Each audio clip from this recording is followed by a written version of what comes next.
हमारी संस्कृति, हमारे समाज की स्थापना, हमारे आदर्शों की स्थापना में किस प्रकार से है, एक आधार स्तंभ के रूप में है। हमने इसका भौतिक विभाजन भी पढ़ा, किसमें कितने कांड हैं और कौन कौन सी संस्करण इसमें प्रचलित है। आज इस कक्षा के अंदर हम इसकी रचना काल के विषय में अध्ययन करेंगे। देखिए, रामायण जैसे महाकाव्य की रचना पूर्ण रूप से हम नहीं कह सकते कब हुई, किस निश्चित तिथि को हुई। इसका एक कारण हमने आपको पहले भी बताया था कि भारतीय संस्कृति समाज के अंदर जो ग्रंथ रचे गए हैं उन ग्रंथों का उद्देश्य व्यक्तिवाद नहीं बल्कि समाज का विकास करना है। इसलिए जो रचनाकार है वो उसने अपने आप को पीछे रखा और सिद्धांतों को, आदर्शों को, संस्कृति को उसने आगे प्रतिस्थापित किया। लेकिन फिर भी हम कुछ आंतरिक, कुछ बाह्य, इन प्रमाणों के आधार पर रामायण की जो रचना है उसको निर्धारित करने का प्रयास करते हैं। देखिए, रामायण की जब रचना की बात होती है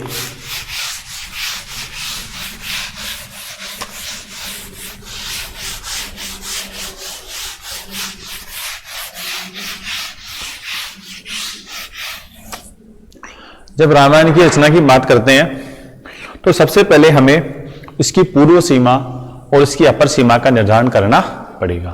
पूर्व सीमा का मतलब है कि इससे पूर्व नहीं हो सकती और अपर सीमा का मतलब है कि इसके पश्चात नहीं हो सकती। तो पूर्व सीमा की अगर हम बात करें तो भारतीय परंपरा के अनुसार जो रामायण, जो राम घटना है वो त्रेता युग की मानी जाती है और त्रेता युग का जो समय है ईसा से लगभग 8 लाख वर्ष पूर्व निर्धारित होता है। तो यूं कहें कि त्रेता युग से शुरू होकर के रामायण की रचना स्वीकार की जा सकती है। और अपर सीमा की अगर हम बात करें तो यहां पर कुछ सिद्धांतों को हमें दृष्टिगत रखना पड़ेगा। वो सिद्धांत है एक तो बौद्ध धर्म को लेकर के।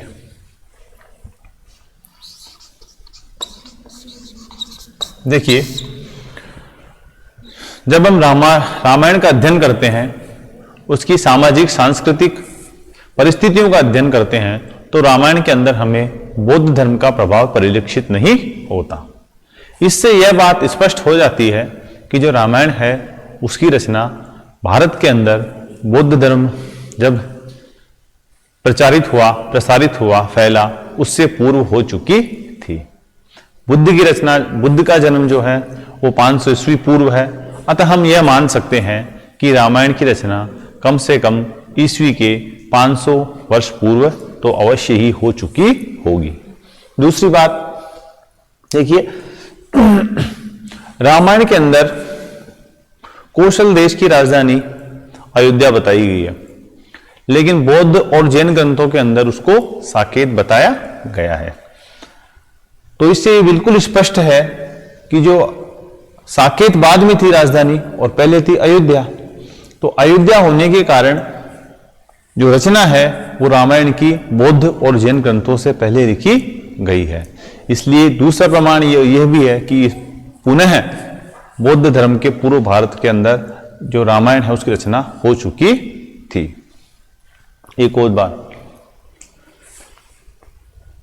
राम सोन और गंगा नदी के संगम पर जाते हैं, लेकिन वहां पर पाटलिपुत्र का उल्लेख नहीं है,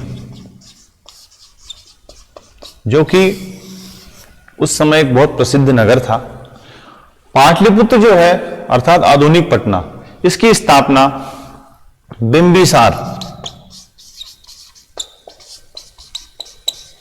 बिंबिसार के पुत्र हैं अजातशत्रु।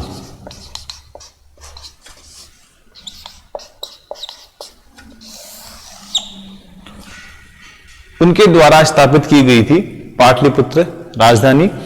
और अजातशत्रु का जो समय है लगभग 450 से 500 ईस्वी पूर्व माना जाता है। तो इससे यह बात और भी पुष्ट हो जाती है कि रामायण की रचना है वो 500 ईस्वी पूर्व हुई है, इसके पश्चात नहीं हो सकती। दूसरी बात, अब अगर हम संस्कृति की बात करें तो उसके अंदर जो सामाजिक और सांस्कृतिक संस्कृति बताई गई है, जो तत्व बताए गए हैं, वो भी यही प्रदर्शित करते हैं कि कम से कम ये ईसा से 2000 या 1500 ईस्वी पूर्व अवश्य ही हुई होगी। ये हम कह रहे हैं अपर सीमा, न कि इसकी रचना। इससे पूर्व और पूर्व सीमा हमने बताई थी त्रेतायु, तो यही कहीं पर इसकी रचना हुई होगी। अगर हम विदेशी विद्वानों की बात करें तो विभिन्न प्रकार के मत प्रचलित हैं, जैसे विंटरनिट्स हैं। इसके अनुसार 300 ईस्वी पूर्व, मैकडोनल इनके अनुसार 500 ईस्वी पूर्व, याकोबी 800 ईस्वी पूर्व, गोरेसियो 1200 ईस्वी पूर्व। तो इस प्रकार से पाश्चात्य विद्वान भी है जिन्होंने अपना मत प्रदर्शित किया, लेकिन हम जो हमारे भारतीय विद्वान हैं वो और वस्तुनिष्ठ होकर के इसके अध्ययन से, इसके दिए गए जो आंतरिक प्रमाण है उसके आधार पर विवेचन करें तो रामायण की रचना जो है 1500 से 2000 ईस्वी पूर्व हुई मानी जा सकती है। अब हम कल इस बालकांड का प्रथम सर्ग का अध्ययन करेंगे। धन्यवाद।